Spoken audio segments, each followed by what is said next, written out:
आज का what if का एपिसोड हमें बताता है कि अगर टोनी स्टार्क के ऊपर उसकी खुद की मिसाइल्स का हमला नहीं हुआ होता या फिर एरिक किलमॉन्गर उसे उस मिसाइल्स के हमले से बचा लेता तो क्या होता। और इसी बीच में हमें पता चलेगा कि एरिक किलमॉन्गर कितना बड़े लेवल का कांडी बंदा है और कितना जेन्युइन मास्टरमाइंड भी है।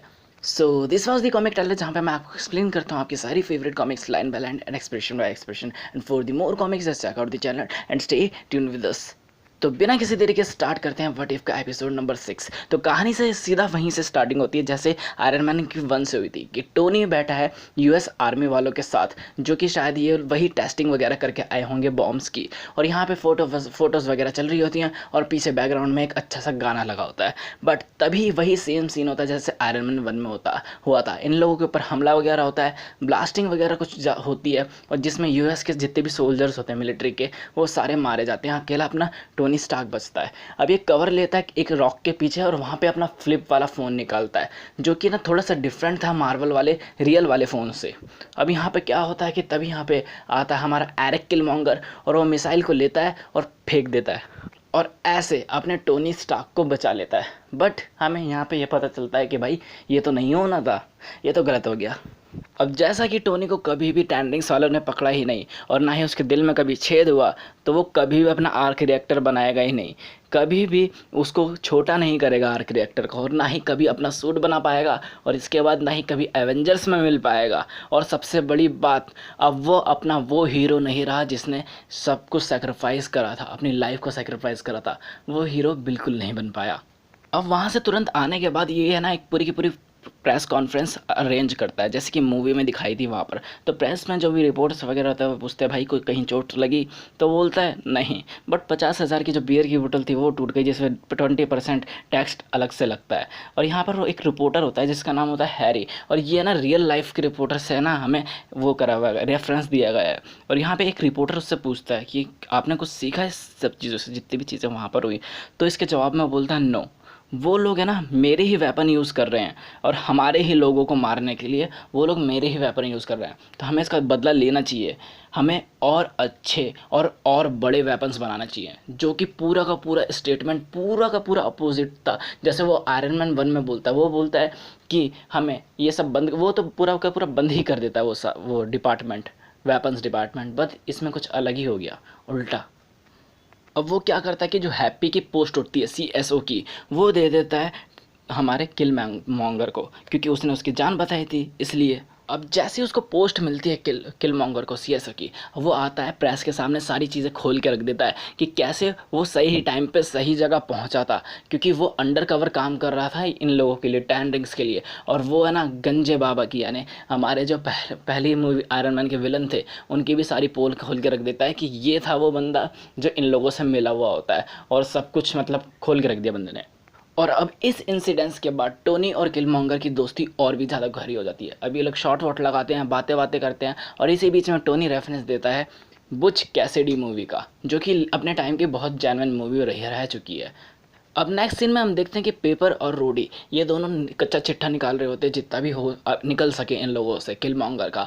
बट जब इन्वेस्टिगेशन करते हैं तो इनको कुछ ज़्यादा कुछ मिल नहीं पाता है, जितना हम लोगों को पता है उतना ही इन लोगों को पता रहता है। बट फिर इसके बाद जो सीन है वो थोड़ा अच्छा है, क्योंकि है ना इसके बाद जो टोनी होता है वो किलमॉन्गर को अपनी लैब में लेके आता है। वहाँ पे जाके किलमॉन्गर देखता है उसकी ज़ेरिको का मिनी वर्जन। अब ज़ेरिको वही मिसाइल है जिसको है ना आयरन मैन 1 मूवी में जो टाइटैनिक वाला पोज मारते हुए आयरन मैन ने दिया था, वही है मशीन। अब यहाँ पर क्या होता है कि उसको है ना एक अपने एमआईटी के प्रोजेक्ट के बारे में बताता है किलमॉन्गर, कि उसका भी सपना था, उसका भी एक प्रोजेक्ट था जब वो एमआईटी में था, कि ऑटोमेटेड कॉम्बैट ड्रोन्स का। अब ये सेम है, सेम एज इट इज़ है जैसा हमें मूवीज़ में बताया था। बस वहाँ पे क्या होता है कि वो ड्रोन्स होते उड़ने वाले, बट यहाँ पे ये मशीन्स हैं जो कि है ना रिजेंबल करती हैं एनीमे को ज़्यादा। क्योंकि देखा जाए तो है ना माइकल बी जॉर्डन का भी जो फेवरेट पार्ट है, मतलब उनकी लाइफ का, वो अपनी लाइफ का ज़्यादातर एनीमे को ही बताते हैं। अब वो यहाँ पे और भी ज़्यादा चीज़ें बताने लगता है अपने प्रोजेक्ट के बारे में, कि कैसे वो बनाना चाहता था बट उसको सफिशिएंट नहीं था वो, और वो बना नहीं पाया इन सारी चीज़ों को, जिसको उसने नाम दिया था प्रोजेक्ट लिबर्ट्रेट। और जैसे कि मैंने बताया कि प्रोजेक्ट लिबर्ट्रेट भी कॉमिक में है, एग्जिस्ट करता है। बट यहाँ पे जो प्रोजेक्ट लिबर्ट्रेट है, और जैसे कि मैंने बताया कि वो प्रोजेक्ट की तरह कम हमारे जो एनीमे वाले वर्ज़न है उसकी तरह ज़्यादा लग रहा है। अब क्या करता है कि टोनी इसके सपने को कंप्लीट करने की उसमें लग जाता है। अब ये दोनों क्या करते हैं कि जितनी भी चीज़ें रियलाइज़ हो सकती हैं, जितनी भी चीज़ें हो सकती हैं इन लोगों से, वो सामान वामान करेक्ट करते हैं और उस प्रोजेक्ट पे काम करना स्टार्ट कर देते हैं। अब यहाँ पे टोनी को एक चीज़ रियलाइज़ हो जाती है कि इन लोगों को इसको चलाने के लिए किसी बड़े सोर्स की ज़रूरत चाहिए। अभी इसके दिमाग में, टोनी के दिमाग में एक आइडिया आता है, क्यों ना आर्क रिएक्टर को छोटा कर दिया जाए। बट फिर ये खुद ही बोल देता है कि वाह व्हाट अ डम आइडिया, अगर ये अभी गुफा में जाता ना तो जल्दी बनाता ये। और अगर देखा जाए तो यहाँ तक हमें थोड़ा थोड़ा डाउट होता है कि इसके दिमाग में कुछ तो ज़रूर अलग चल रहा है किलमॉन्गर के दिमाग में। बट जो अगला सेंटेंस वो बोलता है ना, उससे हमें सारा क्लियर हो जाता है कि ये कांडी बंदा तो है। अब वो उसको वाइब्रेनियम के बारे में बताता है, और वाइब्रेनियम के बारे में भी ऐसे ही बताता है जैसे आयरन मैन 2 में जो चीज़ें रिजेम्बलेंस हो रही थी ना, उन सब चीज़ों से यहाँ पे चीज़ें हैं ना मैचअप हो रही होती हैं। और ये सब कुछ बता देता है वाइब्रेनियम के बारे में। नाउ ये लोग अप्रोच करते हैं वाइब्रेनियम के स्मगलर को, जैसे कि हमने एवेंजर्स 2 में देखा था। बट है ना, यहाँ पर टोनी स्टार्क नहीं जाता, ना ही हमारा वो जाता है किलमॉन्गर। यहाँ पे वो लोग रूडी को वो भेजते हैं उससे स्मगल करने के लिए, मतलब उससे डील वगैरह करने के लिए। बट एट द टाइम यहाँ पे सरप्राइज़ होता है, तचाला आता है यहाँ पे और इन सब लोगों को, गार्डों को कुत्ते की तरह मारने लगता है। अब ये आता है, रूडी को रोकता है और रूडी से बात करने की कोशिश करता है। बट तभी यहाँ पे आ जाता है अपना ये किलमॉन्गर, और वो एक सोनिक गन का यूज़ करने लगता है उन दोनों पे, जिसका नाम होता है सोनिक टीजर। और इसकी जो रेंज होती है और जो भी एफिशिएंसी होती है वो कुछ ज़रूर से ज़्यादा होती है, इतनी ज़्यादा होती है कि दोनों टपक जाते हैं। अब इनने दोनों को मार दिया, दोनों की जो बॉडी होती है वो उनके उनके स्टाइल में उनके घर पहुंचाई जाती है। अब यहाँ पे हमको दो चीज़ें देखने को मिलती है।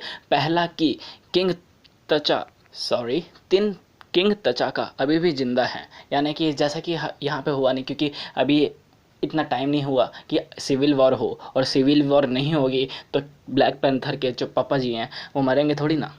और दूसरा ये है कि थंडरबोल्ट ग्रोस भी यहाँ पर होता है। अब जैसे कि अपना टोनी स्टार्क है यार, इंटेलिजेंट तो हो गई, अब वो जारवेस की हेल्प की मदद से है ना, जारवेस की हेल्प की वजह से वो पता लगा लेता है कि ये दोनों रूडी और तचाला मरे कैसे। अब यहाँ पे टोनी अपना एक जो होता है वो ड्रोन वो एक्टिवेट कर देता है, और ड्रोन के बीच में और जो यहाँ पे किलमॉन्गर के बीच में एक फ़ाइट होती है, और वो है ना फ़ाइट में ड्रोन को आराम से हरा देता है। और यहाँ पे जो मतलब व्हाट इफ़ का फेवरेट सीन है वो भी हो जाता है, यानी हमारे आयरन मैन को बार बार टपकाने का, मतलब एक और बार आयरन मैन गया। अब हैप्पी और पेपर के पास आता है थंडरबोल्ट और उनको बोलता है कि जितने भी ये सारी चीज़ें हैं तुम्हारी पूरी की पूरी स्टार्क इंडस्ट्रीज़ को यूएस गवर्नमेंट ने सीज़ कर लिया है, क्योंकि उन लोगों को लगता है कि कुछ है ना जो अनवांटेड एक्टिविटीज़ हो रही हैं वो शायद यहीं से वो हो रही हैं। अब इधर किलमॉन्गर अपनी दूसरी चाल चलता है, क्या करता है कि थंडरबोल्ट के साथ मिलकर एक प्लान बनाता है कि किसी भी तरह क्या ड्रोन बनाकर जितने भी वो लोग हैं वकांडा वाले हैं उन सबको जान से मारना है, मतलब पूरे वकांडा को ख़त्म करना है। और करता क्या है कि अपना तीसरा चाल चलता है कि जो डीलर होता है उसको पहले मारता है और उसको लेकर सीधा वकांडा के पास जाता है, जो कि सेम हमें फीलिंग देता है ब्लैक पैंथर का। अब चौथी चाल ये चलता है कि ये जितना भी मतलब इन लोगों को बताता है कि ये था जो भी जिसने भी कांड करा था, और उन लोगों को ये भी बताता है कि यूएस आर्मी पूरी की पूरी यहाँ पे आ रही है इनको ख़त्म करने के लिए। वाह यार, बड़े कांड इंसान हो तुम। अब ये क्या करता है कि उनको जो इसने खुद ने प्लान बनाया होता है वो यूएस आर्मी का नाम लेकर इन लोगों को बता देता है, और ये भी बता देता है कि इस प्लान को कैसे कैसे फेल करना होगा। अब यहाँ पे क्या होता है कि यूएस आर्मी जितने भी ड्रोन्स होती है उनको लेकर वकांडा तक पहुँचती है। अब यहाँ पे क्या होता है कि जितना भी ये कनेक्शन होता है ना ये जानबूझकर तोड़ देता है जो हमारा किलमॉन्गर होता है। और इसने क्या करा होता है कि इसने ना अपना एक बैकअप प्लान भी बना रखा होता है पीछे, तो उसको बैकअप को एक्टिवेट करता है, जिससे है ना ये रेंज में आने के बाद जितने भी ड्रोन्स होते हैं वो सब के सब एक्टिव हो जाते हैं। अब यहाँ पे जितनी भी चीज़ होती हैं फाइटिंग है ना स्टार्ट हो जाती है। अब सारे लोग तो फाइट कर ही रहते हैं, बट यहाँ पर है ना किलमॉन्गर भी आ जाता है इन लोगों का साथ देने के लिए, वकांडा वालों का साथ देने के लिए। मतलब देख रहे हो कितने बड़े लेवल का स्कैम कर रहा है ये बंदा। अब यहाँ पे ये डायलॉग बोलता है वकांडा फॉर एवर, और इसके वकांडा फॉर एवर में हमको फील आ जाती है कि ये ना मतलब अपने देश वेश का है नहीं, बस इसको किसी भी तरह अपने बाप का बदला लेना है। अब ये सारे रोबोट्स को पेल पुलाकर वकांडा वालों को जिता भी देता है और उन लोगों की साइड भी ले लेता है। मतलब इतना ज़्यादा अच्छा बन चुका था ये लोगों की नज़रों में कि द तचाका होता है उसका भी सबसे बड़ा फेवरेट बंदा बन जाता है। और उसके बाद क्या होता है कि ऑल्सो गेट हर्ट शेप, यानी हर्ट शेप भी मिल जाता है इसको, और वहाँ से ये ब्लैक पैंथर भी बन जाता है। बट हर्ट शेप पीने के बाद ये पहुँचता है एंसेस्टर प्लान में अपने, जहाँ पे इसकी मुलाकात होती है तो चाला से, और वहाँ पे है ना इन दोनों के बीच में एक अच्छा सा डायलॉग सीक्वेंस बनता है, जहाँ पे वो एंड करता है इस बात को, तचाला इस बात से एंड करता है कि do you believe the cure of human suffering is more suffering. अब नेक्स्ट सीन में हमें दिखाया जाता है किलमॉन्गर को अपनी आइकॉनिक यानी गोल्डन वाली ड्रेस पहनते हुए, गोल्डन सूट पहनते हुए ब्लैक पैंथर का। अब अगले ही सीन में हमको दिखाया जाता है कि जो पेपर होती है वो है ना सारे जैसे अपने ऑफिस में एंटर करती है तो वहाँ पर देखती है क्या, वहाँ पे लगभग 13-14 साल की शूरी बैठी हुई है, और उसको सब पता है कि कर चल क्या रहा है यहाँ पर, कि किलमॉन्गर में कुछ तो गड़बड़ है बेटा। अब यहाँ पे आप सोच रहे होगे कि इसकी एज इतनी छोटी क्यों, क्योंकि अगर हम देखा जाए तो ब्लैक पैंथर के टाइम पे 17 या 18 की थी ये, तो आयरन मैन 1 के टाइम पे तो मेनली होनी चाहिए इतनी। और दूसरी बात कि हमें यहाँ पे एक चीज़ पता चल जाती है कि है ना ये कितनी ज़्यादा इंटेलिजेंट है, इतनी ज़्यादा इंटेलिजेंट है कि स्टार्क इंडस्ट्री में आ गई बिना किसी को पता चले, और वहाँ की पूरी सिक्योरिटी की बैंड बजा दी और वहाँ पे जाकर बैठ गई है। और प्लस इसको है ना किलमॉन्गर के बारे में भी सब कुछ पता है, और यही इसको एक बहुत पावरफुल असिस्ट बनाएगी शायद ब्लैक पैंथर 2 के लिए। और ये सारी बातें आप पेपर को बताती है, और इसी के साथ ये एपिसोड भी एंड हो जाता है, जो कि मतलब कुछ सेटिस्फाई नहीं करा। थोड़ा और दिखा देते 10-15 मिनट, थोड़ा मज़ा तो आ जाता। अब हमें बेसिकली पता है कि आगे क्या होने का है, बट अगर दिखा देता तो बात ही अलग थी। चलो फिर इसी के साथ एंड करते हैं ये आज का एपिसोड, जहाँ पे हमें पता चला कि टोनी स्टार्क, अगर टोनी स्टार्क नहीं बनता तो क्या होता, आयरन मैन नहीं बनता तो क्या होता, और कितना कांडी बंदा है यार किलमॉन्गर, ये भी हमें इसमें पता चल चुका है। और यही बात बता रहा है कि है ना जो फैंस सोच रहे थे कि ब्लैक पैंथर के मरने के बाद इसको ब्लैक पैंथर बनाना चाहिए, तो ये उनके लिए एक जवाब था कि ये क्या करेगा अगर ये ब्लैक पैंथर बनेगा तो। सो इसी के साथ पूरी तरह से एंड करते हैं आज का ये एपिसोड। तो होप करता हूँ आपको पसंद आया होगा, अगर आया है तो लाइक कर दो यार, और चैनल को सब्सक्राइब भी कर लो, क्योंकि हमेशा हर दिन 12 बजे मैं आपके लिए बहुत सारी कॉमिक्स लेकर आता हूँ। तो और उसी के साथ बेल आइकन भी दबाई देना, ताकि कि सारी नोटिफिकेशन आपके पास सबसे पहले आ जाए।